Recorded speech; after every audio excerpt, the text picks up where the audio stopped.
Hi everybody, this is Burke Hammerer and I'm here with Bobby Watts with Smack FPV. And we're going to be talking a little bit about recommended electronics for our new upcoming sRacer 207 frame. Yes, we're really excited about this thing. We've been thrashing the crap out of these things for a while. And I'm really excited for people to start to try them because I think it helped us a lot with our FPVing world, our FPVing game. We stepped it up for sure. So here's the thing. It's June 2016 right now, and everything that we're going to discuss today may change in like 2 months. So what's great today may not be awesome in 2 or 3 months because this industry moves really fast. So we're just going to give you a baseline and recommendation. The principle still applies though. Sure. We're just going to give you like recommendations for everything we've been using during testing and everything that works well for us. Yeah, absolutely. So if you're watching this in December or something later this year, things might change a little bit, but like you said, yeah, again, the principle applies. So the first thing we're going to talk about is motors. Yep. Nothing really much to talk about motors. Any motor that is designed for an FPV 210 size type frame will work great. For all of you guys that are not familiar with how motors work, basically most motors have two different sets of numbers. The first set of numbers usually describes the size of the motor. So the first two digits, for example, looking at, I don't know, what would be a Scorpion size? I know it's like a 2204. So 2204, for example, the first two digits, 22, is the diameter of the stator, which is the width of the motor per se. And then the 04 would mean the height of the stator. So that denotes or basically shows the size of the can of the motor itself. The bigger the can of the motor, the more powerful the motor is, the more torque it has. The second set of numbers is the kV, which means the RPM per volt. So most of the FPV motors range anywhere between 2,000 kV all the way up to 2,700. Bobby was fond of 2,700 kV Scorpion motor. Xnova has a 2,600, 2204. So it really doesn't matter what motor you choose. If you're a beginner, we recommend that you stay with a smaller can size, like a 2204, for example, 2,300 kV, maybe 2,000 kV. If you want the most power you can get a bigger can size, like a 2206, and get a higher RPM per volt, so a higher kV, like a 2,500, 2,700. Bobby flies Xnova, flies Scorpion, I fly Xnova. But you know, there's a lot of different good motors out there. There's Team motors, there's Cobra motors, Emax. Just make your choice. You can't go wrong. Most motors are working really well these days. So for sure. And that's on the motor side. Now to drive the motor for ESCs are a big thing. I think ESCs have come a long way for the FPV racing world, and their performance is really incredible now. So you really have two different options. If you're a beginner or you're not planning on running such a powerful motor, go with a 20 amp ESC. All the testing that Bert and I did for the sRacer, the 207, we used 20 amp Little Bs. And the 20 amp Little B ESCs just seem to work really well, really well. We flashed it with BL Heli and they just seem to work great for us. Now, keep in mind with the Little Bs, there's lots of different OEM manufacturers and they rebrand them with lots of different variants of names. Yeah, different variants. So like FVT, MRM, Zeus, there's a lot of different types. But for the most part, like a Little B 20 amp seems to be the standard in the 20 amp category. Now there's also the DYS XM20, and those are really nice because they've got little solder pads. You don't have to cut it open and unsolder the wires like we did on the Little Bs to make a really clean setup. You can just solder right to the Super easy to do from the get-go. Super easy.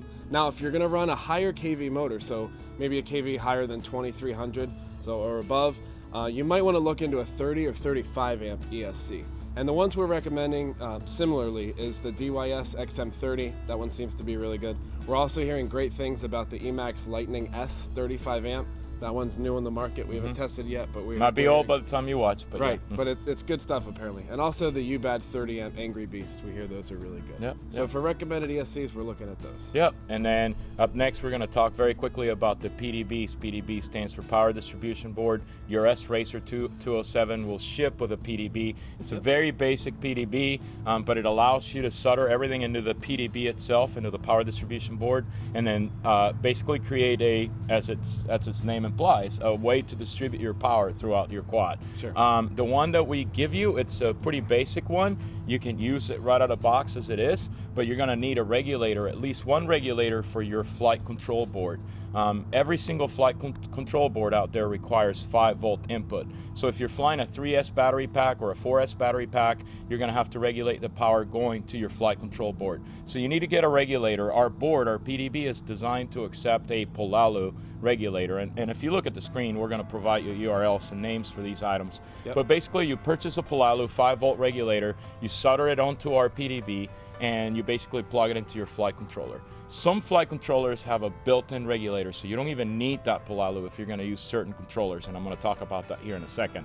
But for the most part, you might need that. Another thing you might want to consider is another regulator, another Polalu, whether it is 9-volt or 12-volt, so you can regulate power to your video transmitter. And this is not a requirement. You don't have to do this, but it usually helps because we've seen throughout testing with our friends and ourselves that over time, if you don't regulate the voltage to the video transmitter, it'll eventually fry because it's seeing a lot of spikes and currents. Especially when we crash. Yeah, we crash a lot, it seems they just die. Yeah, you gotta step it down. Absolutely. So if you're going to use our PDB, we recommend you get 2 Polalus, 2 voltage regulators, one 5-volt and one that could be either 9-volt or 12-volt. Yep. So that's it for the power distribution board. There's also other power distribution boards in the market. There's one made by a company called Maytech, very highly reviewed. Yep. There's boards, there's PDBs that have OSD, meaning you have an on-screen display where you can see your data as you fly, such as your voltage and your milliamp consumption and current.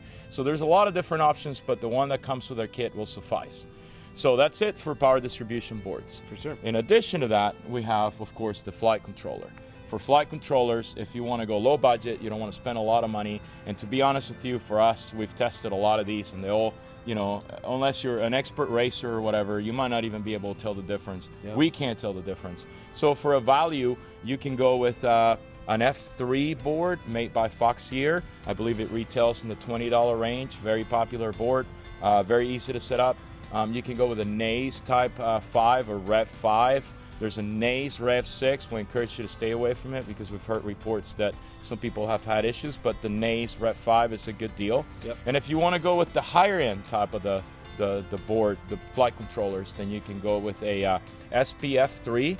The SPF 3 is $60 or so, highly reviewed, very good board. You can go with a Lux, Lux. Has a built-in regulator, actually, the Lux board. The only issue is, again, we've heard some reports about the Lux that is very picky, requires a lot of tuning and so forth. But the SPF 3 and the Dodo is another option. It's a really good board. So to recap, if you're going value, go with a Foxier F3 or go with the Naze Rev 5. If you want to spend some money, go with the FPF 3 or go with the Dodo board. For sure. That's it for boards. That covers it for the board. Yeah.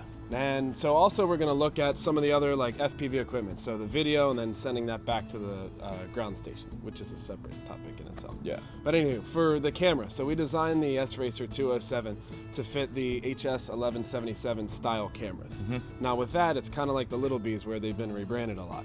So we're looking at Foxier, we're looking at Lumineer, we're looking at Pyrodrone. A lot of these different companies and these different labels fit in the frame just fine. And it's the HS1177, and it's programmable. It's Pyrodrone brand, Lumineer, like you said. There's lots of different brands for the same camera. Yeah, they're great. And also the Run Cam. They have a Swift, they have a Night Owl, I believe, but all those, the smaller cameras, they'll fit It's the exact same dimensions, like Bobby said, the HS1177. It's basically the same exact dimensions. Yeah. Sure. Now for the video transmitter, we've been using the FXT, Lumineer TX5 are good, Pyrodrone once again.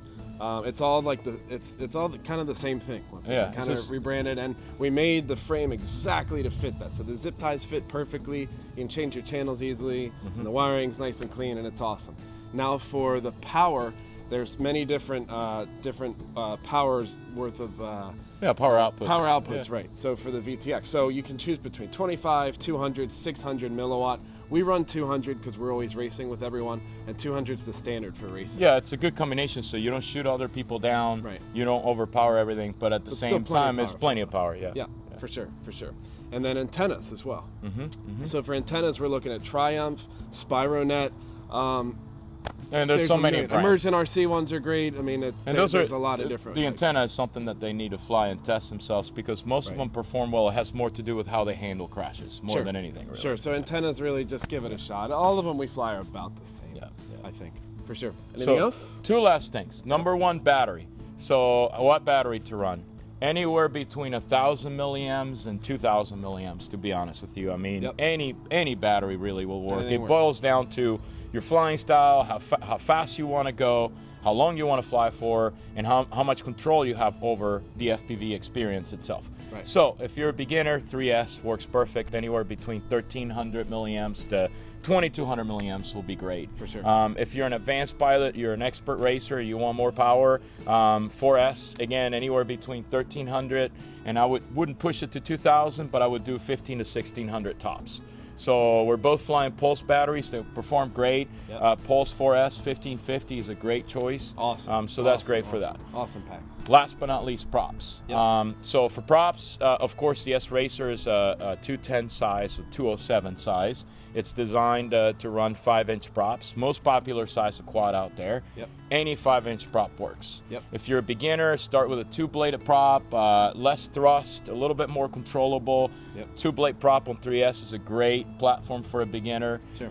If you want more thrust, then you can go with a 3-bladed prop. But again, 5-inch prop. We're flying the DAL props, DAL, Yep. 545s. I think they make a T5045 and a TJ, and there's they make a lot of different types, like a blunt nose, bull nose. Yeah. We prefer the blunt nose. Yep. They seem to be more efficient, and they give us incredible thrust. And these unbreakables, like normally they don't snap in half, but they just bend, and it's cool. You can just bend them back together. So it seems like they changed. HQ are great. HQ makes great props. Makes great DAL props. Yeah. We've been using those. HQ and DALs mainly. And jam fans are good. I mean, you can't go wrong with any kind of prop. They're all pretty good. So. And balancing, we don't really balance them, but I'd recommend if you want to get crystal clear video, no vibration, maybe you get a GoPro mount or something, might be worth putting them on a balancer because they're $4 for a set. How much do you want them to be balanced?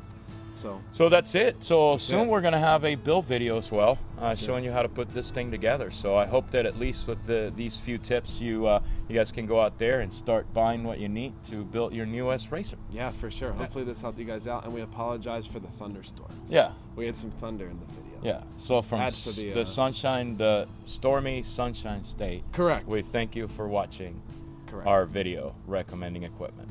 Awesome. Thank you.